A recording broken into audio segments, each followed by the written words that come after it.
Welcome to Optimal Game State. Today we are going to talk about the very first lesson a Blood Bowl coach needs to learn before they can really start enjoying the game.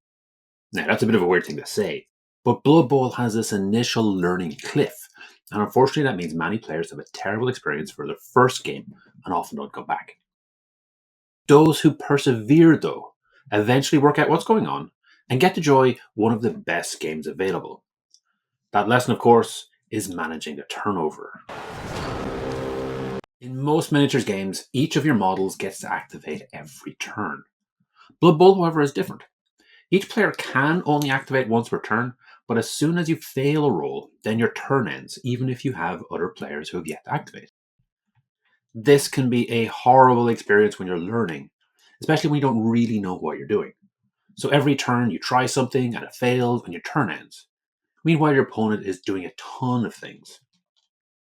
I honestly think this is the biggest barrier for new players. I've seen many comments from people who tried the game once, thought it was too random, and never came back.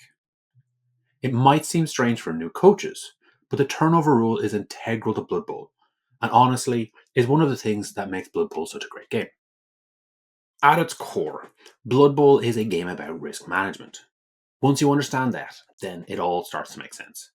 When you start your turn, there are a ton of potential actions that you can take. So normally you'll have 11 players on the pitch, all of whom can move around.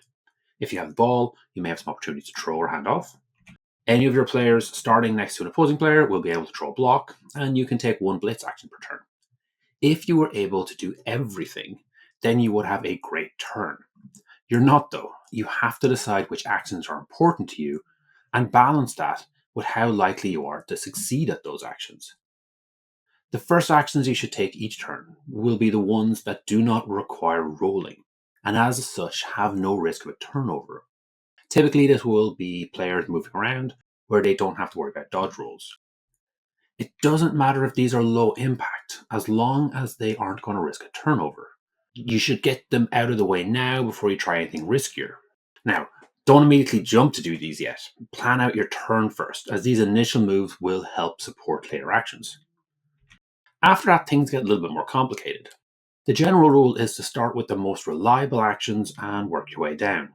Usually I'll look for 3 dice blocks, and after that 2 dice blocks. They're pretty reliable, especially if you have the block skill. It's not all about straight probability though. You also have to consider the impact. If one of your blocks is going to be against the enemy ball carrier, then you might want to do that before other actions, because you definitely want that to happen, and if you start with other actions first, you might not get the chance. Once you work through your actions though, if you're lucky enough, you might still be in a position where you can try some risky plays, like maybe a 1 dice block, where there's a relatively high chance of getting a turnover, but it's still more likely to benefit you than your opponent. Alright, that's the broad idea, but it does lead into another topic. When we look at the board initially, we can see a handful of key actions we want to take, and we can roughly gauge the probability of each happening. That doesn't have to stay like that though. We can change those numbers. If we move a player into support a block, it can change from 1 dice to 2 dice block. If we want to pick up the ball but an opposing player is marking it, then we could block or blitz that player out of the way. So we're taking actions here to manage the risk and help us get our next few actions through.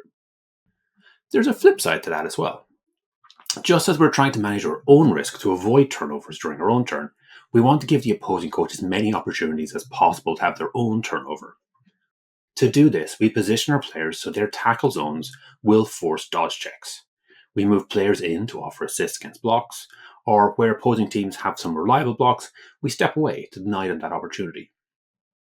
So that's the gist of it. You can obviously get deeper into this topic looking at formations and tactics, but if you're a new player, hopefully this is enough to get you over that initial speed bump and change your perspective on the game. Blood Bowl is a game of risk management. You're always looking to avoid turnovers as best you can, and you're trying to put your opponent in situations where they could have turnovers. Once you understand this, you can then start to enjoy what is considered by many to be one of the best, if not the best, game that Games Workshop has ever made. Thanks for making it all the way to the end. Hopefully you enjoyed this video. Each week I put up a new video talking about one of Games Workshop's specialist games. The goal is always to try and make the best possible two-player experience. If this is something you'd find interesting, please subscribe to the channel and comment to let me know what you'd like to see in future.